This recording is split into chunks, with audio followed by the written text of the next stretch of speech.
নমস্কাৰ বন্ধুসকল, আজি হৈছে বুধবাৰ। দিনটোৰ কেইবাটাও গুৰুত্বপূৰ্ণ খবৰ আপোনালোকলৈ বুলি লৈ আহিছোঁ। প্ৰচণ্ড শীতৰ বাবে কামৰূপ মহানগৰৰ সকলো চৰকাৰী বিদ্যালয় বন্ধ ঘোষণা। 31 ডিচেম্বৰৰ পৰা 6 জানুৱাৰীলৈ বন্ধ থাকিব বিদ্যালয়। ব্যক্তিগত খণ্ডৰ বিদ্যালয়সমূহকো বন্ধ ৰখাৰ পৰামৰ্শ।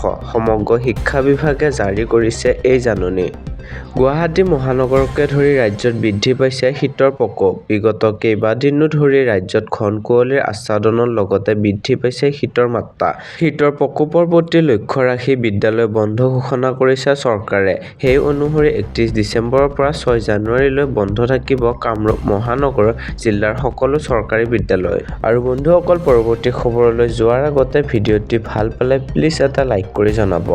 বিশ্বৰ চতুৰ্থ বৃহৎ অৰ্থনৈতিক দেশ হিচাপে পৰিগণিত ভাৰত।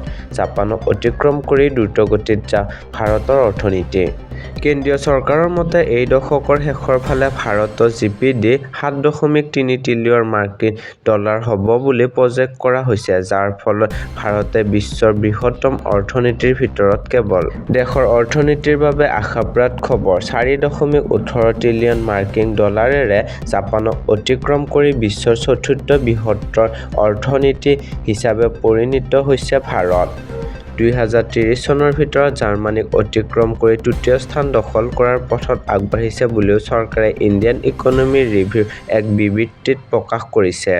আৰু বন্ধুসকল, আন এক গুৰুত্বপূৰ্ণ খবৰলৈ আগবাঢ়িছোঁ। আগন্তুক 2026 বিধানসভা নিৰ্বাচনৰ বাবে 10 ফেব্ৰুৱাৰীত ৰাজ্যত প্ৰকাশ পাব চূড়ান্ত ভোটাৰৰ তালিকা। বিশেষ পুনৰীক্ষণ অনুসৰি ইতিমধ্যে প্ৰকাশ খচৰা ভোটাৰৰ তালিকা। মঙলবাৰে দিছপুৰৰ জনতা ভৱনত সংবাদমেল সম্বোধন কৰি এই কথা সদৰি কৰিলে ৰাজ্যিক মুখ্য নিৰ্বাচনী বিষয়া অনুৰাগ গোৱেলে। পৰৱৰ্তী খবৰলৈ আগবাঢ়িছোঁ। হিন্দু মানুহে পাৰিলে 3টাকৈ সন্তান জন্ম দিব লাগে মুখ্যমন্ত্ৰী। মৌলবাদী বটদ্ৰৱা প্ৰকল্প, শংকৰাজান প্ৰসংগত আদি সন্দৰ্ভতো বৰপেটা ৰোডত মুখ্যমন্ত্ৰীয়ে কেইবাটাও মন্তব্য কৰে। সংখ্যালঘু মানুহৰ সংখ্যা জন্ম দিয়া হাৰটো বেছি। আমাৰ হিন্দু মানুহৰ সন্তান জন্ম দিয়া হাৰটো কমি গৈ আছে। সেইকাৰণে আমি সকলোৱে হিন্দু মানুহে এজনত নাথাকি 2জন সন্তান জন্ম দিব লাগে।